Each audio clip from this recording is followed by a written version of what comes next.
Benjamin নেতানিয়াহুর দেখানো কাপুরুষোচিত পথেই হাঁটলেন ট্রাম্প। বীরের মতো নয়, চুপি সারেই ইরানে হামলা চালালো ডোনাল্ড প্রশাসন। ট্রাম্পের ঘোষণা অনুযায়ী ইরানের 3টি গুরুত্বপূর্ণ পারমাণবিক স্থাপনায় ভয়ঙ্কর বিমান হামলা চালিয়েছে যুক্তরাষ্ট্র। মার্কিন প্রেসিডেন্ট ডোনাল্ড ট্রাম্প ঘোষণা দিয়েছেন, মিশন সফল, বোমা বর্ষণ হয়েছে আর এখন আমাদের বীর যোদ্ধারা নিরাপদে ফিরছে।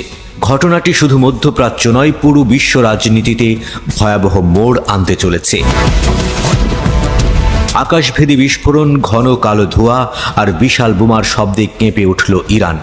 শনিবার রাত, সময়টা যখন মধ্যপ্রাচ্য জুড়ে চরম টানটান উত্তেজনা, তখনই ট্রাম্প সোশ্যাল মিডিয়ায় জানিয়ে দিলেন এক ভয়ঙ্কর বার্তা।